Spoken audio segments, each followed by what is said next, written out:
کلمہ نصیحت ایک چیز پہلے کہہ دی میں نے، وہ ذہن میں رکھ لی نا، وہ ایک بڑی عجیب سی بات ہے، میں دہرا دیتا ہوں۔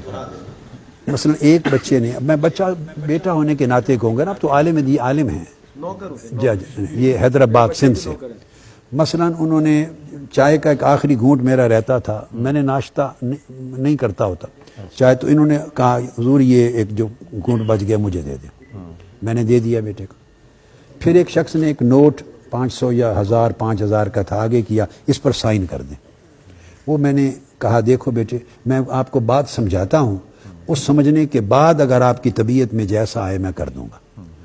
تو میں نے پھر وہاں نصیحت کی، میں نے کہا یہ اس طرح کے چھوٹے چھوٹے معاملات دلوں میں چھپی ہوئی محبت اور عقیدت کے عکاس ہوتے ہیں، وہ ظاہر ہوتی ہے۔ محبت اور عقیدت جائز اور ناجائز تمام مذاہب میں جائز بھی ہوتی ہے اور ناجائز بھی رہی ہے، یہ میں خلاصہ عرض کر رہا ہوں۔ تو محبت اور عقیدت کا ہونا اگر جائز ہو تو وہ ایمان کا حصہ ہو جاتا ہے۔ والدین کا ادب ہے، عقیدت ہے، اساتذہ کی ہے، مشائخ کی، بڑوں کی، بزرگوں کی، اولیاء و صالحین کی، صحابہ کرام، اہل بیت عطا، اوپر درجے چلے جاتے ہیں۔ نیک لوگ، دین کی تبلیغ کرنے والے، عالم، استاد، یہ سارے درجے میں آتے ہیں۔ تو یہ ایک حد ہے، اس عقیدت کا اظہار ایک الگ چیز ہے۔ پھر میں نے سمجھایا کہ اظہار ہر آدمی جو کرتا ہے وہ اپنی سمجھ، اپنی طبیعت، اپنا ذوق، جو اس کا مائنڈ سیٹ ہے، جو اس کی سمجھ میں آتا ہے اس کے مطابق اظہار کرتا ہے۔ ہر بندے کے پاس علم اتنا نہیں ہے کہ وہ علم کی حدود میں بند رہ کر اظہار عقیدت کرے۔ پھر میں نے صحابہ کرام کی مثال دی، میں نے کہا ایک صحابی آئے آقا علیہ السلام کی بارگاہ میں اور آ کے سجدہ کر دیا، دھڑام گر گئے، سجدہ کر دیا۔ آقا علیہ السلام نے پوچھا یہ کیوں کیا، منع فرمایا، بعد میں فرما دیا یہ حرام ہے، جائز نہیں ہے۔ لفظ حرام نہیں ہے مگر شرعن حرام ہے، اس لیے کہہ رہا ہوں۔ فرمایا انسان کو سجدہ نہیں کر سکتا، اگر میں اجازت دیتا تو بیویوں کو، شوہروں کے لیے اجازت دیتا، اللہ کے سوا کسی کو سجدہ نہیں۔ تو دین ہے، اگر کوئی عبادت کی نیت کر لے تو کافر و مشرک ہو جائے گا، اور تعظیم کی نیت کرے تو فاسق ہوگا، یہ حرام ہے۔ یعنی کسی بھی نیت سے سجدہ اللہ کے سوا کسی کو ہے ہی نہیں، آقا علیہ السلام کے لیے بھی جائز نہیں ہے، تو بس کسی اور کی کیا جواز ہے نا۔ تو میں نے کہا انہوں نے یہ کر دیا، آقا علیہ السلام نے انہوں نے کہا وہاں ہم نے دیکھا روم کی سلطنت اپنے بادشاہوں کو سجدے کرتے ہیں، تو ہمارے ہاں آپ سے بڑا بادشاہ کون ہے؟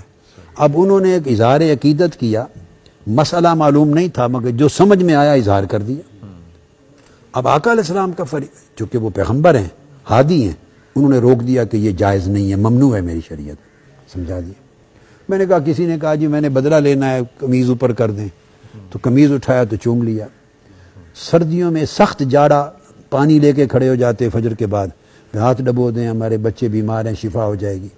یہ سب عقیدتوں کے مظاہر ہیں، اس طرح کے بہت سے واقعات آپ کو ملیں گے۔ تو میں ان کو یہ سمجھا رہا تھا کہ یہ ساری چیزیں جن پہ آقا علیہ السلام نے منع نہیں فرمائی وہ جائز کی حد میں آ جاتی ہیں، جس پر منع نہیں وہ جائز ہے۔ مگر میں نے سمجھایا ہر جائز چیز معیار نہیں ہوتا،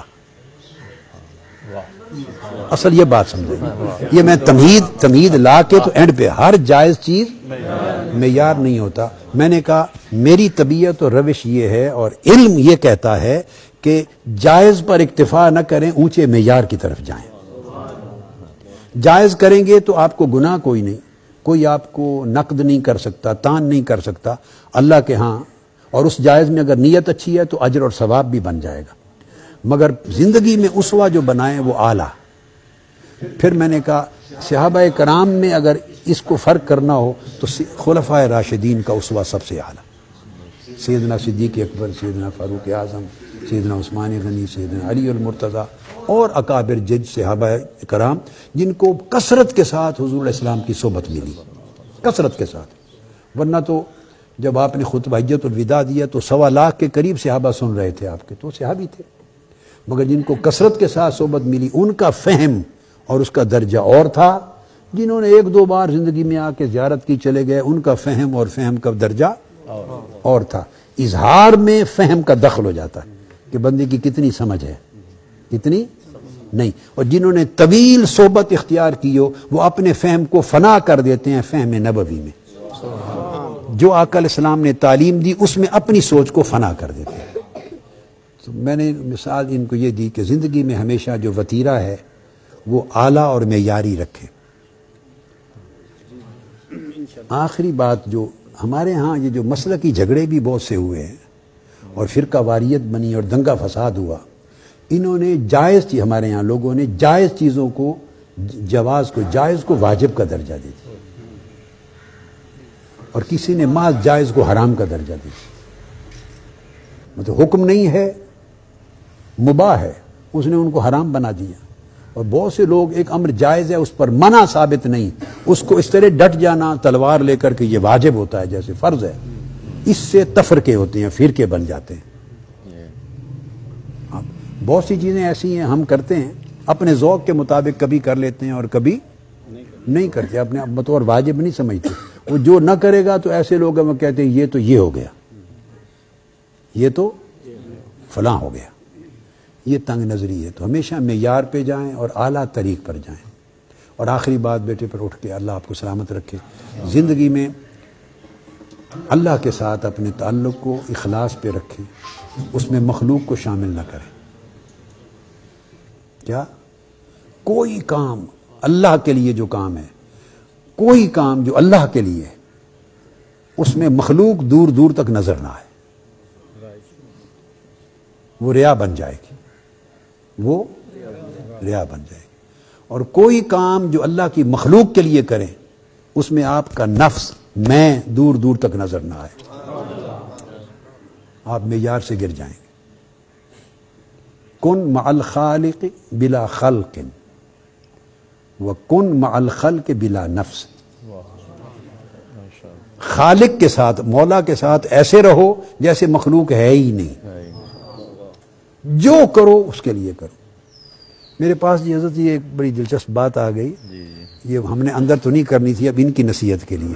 علماء کرام کا ایک وفد آ گیا میرے پاس، یہ بات 80s کی ہے، 1985 86 87 کے زمانے کی.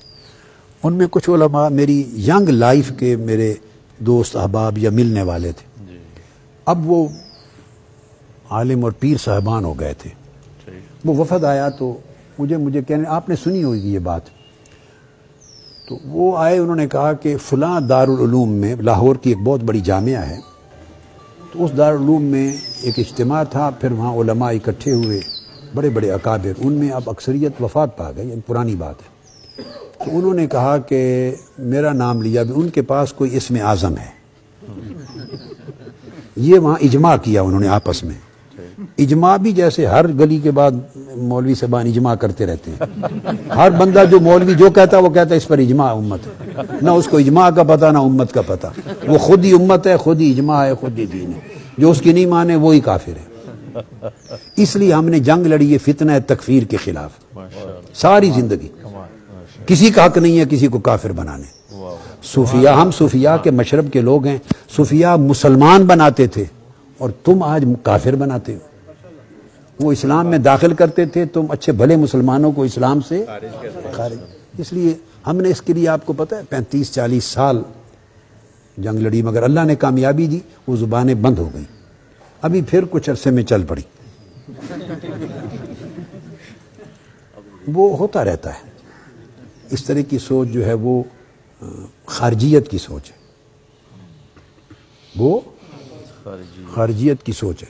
وہ پہلے حضرت مولانا طارق جمیل صاحب کے لوگوں میں داخل ہو گئی تھی ایک زمانے میں، اب وہ ادھر ہمارے والے لوگوں میں داخل ہو گئی.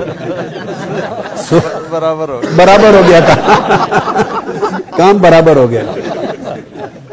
مطلب ہے یہ اپروچ خارجیت ہے، خارجیت. اور اعتدال، تواضع، انکساری، وسعت قلبی، نرمی، نفرت کا نہ ہونا، پیار، محبت، یہ دین ہے. کافر غیر مسلم بھی آپ کے ساتھ بیٹھنے میں جھجک محسوس نہ کرے. فاسق و فاجر گناہگار بھی آپ کے ساتھ بیٹھنے میں گھبراہٹ محسوس، یعنی دیندار آدمی کوئی دہشت نہ بن جائے اس کے لیے کہ وہ اس پر دہشت طاری ہو جائے. دیندار آدمی کے پاس بیٹھے تو اس کو انس اور فرحت محسوس ہو. یہ اپنے اخلاق میں رکھیں بیٹے. آپ کے اخلاق اس میں نفرت نہ ہو, گالی گلوچ نہ ہو, ہمیشہ وضو کے ساتھ رہیں. میں اختتام کر رہا ہوں. یہ تو آپ عمل کرتے ہوں گے. پہلے دن کی نصیحت ایسے ہی ہے ہمیشہ. کبھی زندگی میں سمجھیں جو وقت وضو کے بغیر ہے وہ آپ مر گئے, آپ اس وقت زندہ نہیں اس لمحے. یعنی مسلمان بغیر وضو کے یوں سمجھیں کہ سمجھ میں نہیں آ سکتا کہ وہ کیسے چل پھر رہا ہے, کیسے کھا رہا ہے, کیسے مل رہا ہے لوگوں سے. وضو مومن کا بیٹے لباس ہے. وضو مومن کا اس سے 60% نماز کا پڑھنا آسان ہو جاتا ہے. اس سے برکت ملتی ہے. وضو سے رہیں. نماز کی, روزہ کی, عبادات کی اور طاعات کی کبھی غفلت نہ کریں. غفلت شیطان کے داخل ہونے کا دروازہ ہے. انہوں نے کہا کہ جا کے پوچھ آئیں کہ کیا اسم اعظم ہے. وہ میرے پاس آ گئے کہ بتا دیں. میں نے کہا اسم اعظم میرے پاس ایک ہے مگر وہ ہے بڑا مشکل, آپ نے اس پر عمل نہیں کرنا, وہ وظیفہ آپ سے ہوگا نہیں. کہتے ہیں نہیں آپ بتا دیں, ہم وعدہ کر کے آئے ہیں کہ ہمارا تعلق اتنا قریبی ہے کہ ہم یہ راز لے کے آئیں گے. انہوں نے کہا وہ خطاب سے پہلے بھی دیکھتے ہیں, تسبیح ہوتی ہے ہاتھ میں, لب ہلتے ہیں, کچھ پڑھتے ہیں, اس سے تسخیر قلوب ہوتا ہے. ساری رات خطاب کرتے ہیں تو اٹھتا ہی کوئی نہیں بندہ. ہمارے خطاب سننے کے لیے 100 بندہ کوئی نہیں بیٹھتا, ادھر اٹھتا کوئی نہیں, سمندر یہ تسخیر قلوب ہے. اسم اعظم سے کرتے. یہ ان کا مسئلہ تھا کہ معلوم کریں وہ کیا تھا کہ ہم بھی وہ پڑھیں. میں نے کہا ہے میرے پاس اسم اعظم مگر آپ کے لیے ہوگا مشکل. انہوں نے کہا کیا؟ میں نے کہا بتا دیتا ہوں. اسم اعظم یہ ہے کہ اللہ کی عزت کی قسم ہے میں نے زندگی میں کوئی کام مخلوق کے لیے نہیں کیا, جو کیا اللہ کے لیے کیا. یہ میرا اسم اعظم. کوئی کام جو کرتا ہوں اس میں کسی مخلوق اور کسی دنیاوی غرض کے لیے نہیں, صرف اللہ کے لیے کرتا ہوں. اللہ کو, میرے اللہ کو پسند ہے یا ناپسند ہے, کروں یا نہ کروں, میرا کوئی پیمانہ علاوہ اس کے زندگی میں ہے ہی نہیں. تو میں اس دل میں اللہ کے سوا اور اللہ کی رضا کے سوا اور اس کے قصد کے سوا کسی چیز کو داخل نہیں کرتا. تو جو کرتا ہوں, جو پڑھتا ہوں, یہ جو آپ تسبیح جو پڑھتا ہوں صرف اللہ کے لیے پڑھتا ہوں. اس کے عوض میں اپنے لیے بھی, میں نے آپ کی تشریف لانے سے پہلے ان کو بتا دیا تھا کہ میں 26 سال اپنے شیخ قدوۃ الاولیاء سیدنا طاہر علاء الدین البغدادی کی صحبت میں رہا. میں نے ان کو بتایا 26 سال میں ایک بار بھی میں نے ان سے عرض نہیں کیا کہ حضور میرے لیے دعا فرما دیں. 26 سال میں میں نے اپنے شیخ سے نہیں عرض کیا کہ دعا کر. میں اپنی زندگی کے معاملات اللہ پہ چھوڑ دوں. یہ میرا توکل کا معنی ہے کہ مولا بندے کی بہتری کو بندے سے زیادہ اچھا جانتا ہے. تو میں نے کہا میں اللہ کے سوا کسی کے لیے کوئی عمل نہیں کرتا, اللہ کی رضا کے لیے. یہ اسم اعظم ہے.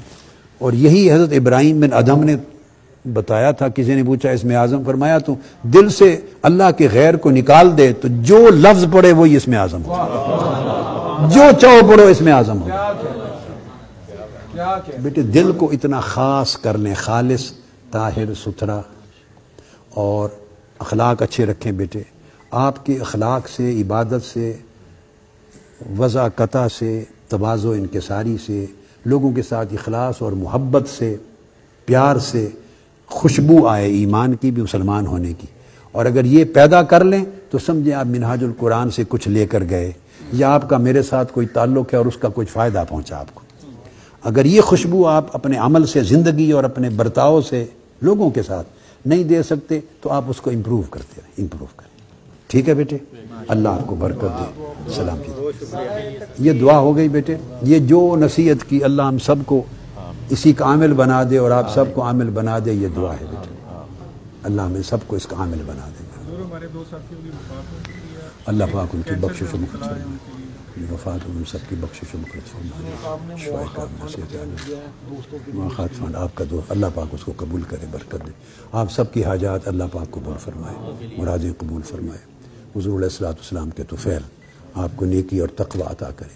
اللہ پاک اپنی عبادت, اپنی محبت, اپنی معرفت عطا کرے. حضور علیہ الصلوۃ والسلام کی محبت اور سچی متابعت, اتباع عطا کرے. حسن اخلاق عطا کرے، حسن معاملہ عطا فرمائے، نیکی پرہیزگاری اور تقوی پہ رہیں، ہر خیر آپ کا مقدر ہو اور ہر شر سے محفوظ رہیں، اور آپ کے وجودوں زندگیوں سے خیر نکلے اور شر قریب نہ آئے، آپ کی ساری حاجات پوری ہوں۔ اللہ پاک کرم فرمائے، ان کو شفا، صحت، سلامتی، دنیاوی و اخروی ترقیوں کے ساتھ رکھنے میں، صلی اللہ علیہ وسلم۔ چلو بھائی۔